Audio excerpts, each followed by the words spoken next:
Now you come to me and you say, Don Corleone, give me justice. But you don't ask with respect. You don't offer friendship.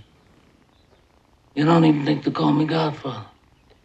The Godfather, a name synonymous with power, loyalty, and the infamous world of organized crime. But behind the iconic figure of Don Vito Corleone, portrayed by the legendary Marlon Brando, lies a complex web of real-life inspirations, mafia bosses, business ventures, and historical figures. Mario Puzo, the genius behind the Godfather novel, created a narrative that transcended crime. It's about family, ambition, and the American dream gone astray. While The Godfather is undoubtedly fiction, Puzo was deeply influenced by the gritty underworld of New York's mafia scene.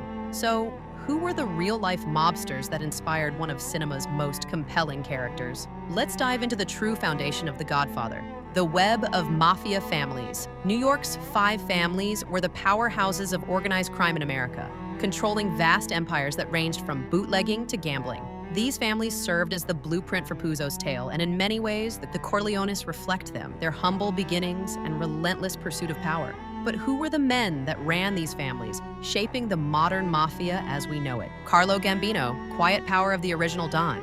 If Don Vito Corleone had a real-life counterpart, it would undoubtedly be Carlo Gambino.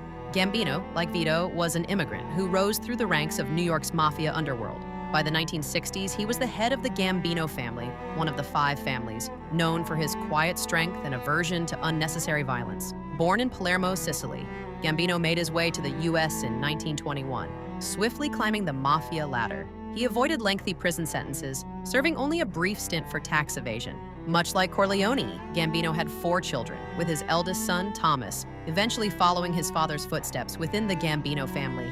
In The Godfather, Don Vito Corleone's cool, calculated approach to leadership, using manipulation, negotiation, and precise violence, mirrors Gambino's own demeanor down to his raspy voice. Both men believed family loyalty was sacred and understood that power could be maintained through restraint rather than chaos. Frank Costello, the gentleman mobster, one of the most direct inspirations behind Marlon Brando's portrayal of Don Vito Corleone was Frank Costello. Known as the Prime Minister of the Underworld, Costello was a suave, calculating mob boss who valued brains over brawn. Unlike other mafia leaders who thrived on brute force, Costello had a deep distaste for unnecessary violence, a quality that Brando perfectly captured in his iconic portrayal of Corleone. Born in Calabria, Italy, Costello became the boss of the Luciano crime family. His life closely resembled Corleone's, especially his near-death experience when he survived an assassination attempt in the early 1950s, a moment eerily similar to Vito Corleone's shooting at the hands of Sollozzo in the film. Costello's calm personality directly influenced the creation of Corleone, refined, shrewd man of power who controlled an empire without forgetting his values and descending into madness. Joseph Bonanno, a man who survived it all. Joseph Bonanno, another Sicilian immigrant, shares one of the most defining traits with Vito: survival. Bonanno's rapid rise to power in his 20s made him one of the youngest mafia bosses in history. His ambition and cunning were legendary. Born in Castellammare del Golfo, Sicily, Bonanno took over the Bonanno family in his early years, but his life was marked by treachery, betrayals, and power struggles that would form the very heart of The Godfather. In 1963, after a failed assassination attempt, Bonanno fled to Canada, reminiscent of Corleone's own exile in the saga. Bonanno, like Vito, also tried to steer his son away from the dangerous allure of the mafia, warning him of the perils of organized crime, a theme that resonates deeply in The Godfather. Joe Profaci, the olive oil king. The real-world counterpart for Vito Corleone's business ventures was Giuseppe Joe Profaci, also known as the olive oil king. Profaci built his fortune in the olive oil trade, using his legitimate business as a front for illegal operations. His success in the legitimate market helped shield him from government scrutiny and made him a respected figure in the mafia. Profaci's olive oil empire closely mirrors Corleone's Genco Pura olive oil company in the film, a business used to fund his criminal endeavors. Like Vito, Profaci thrived in both legitimate and illegal industries, proving the mafia's true strength often lies in blending the two. Lucky Luciano, the architect of mafia power.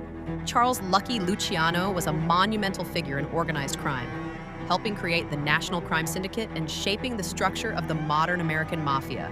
His influence cannot be overstated. He was the true architect behind the rise of figures like Don Vito Corleone, Born in Sicily, Luciano moved to America as a child and went on to unite several mafia families under a single banner, the National Crime Syndicate. This powerful network provided a foundation for Corleone's actions as well. In The Godfather Part 2, Corleone's rise to power mirrors Luciano's own story, eliminating the old guard to claim his rightful place at the top of the mafia hierarchy. An unforgettable saga rooted in reality. The brilliance of The Godfather isn't just in its gripping plot, but in how it seamlessly weaves together fiction and the very real underworld of organized crime. While Hollywood has moved away from glorifying mob life, the legacy of Don Vito Corleone continues to thrive in pop culture, cementing him as a timeless figure in both cinema and mafia lore. So, do you enjoy the mystique and allure of The Godfather? Let us know in the comments. And don't forget to like and subscribe to First Curiosity for more deep dives into landmark films.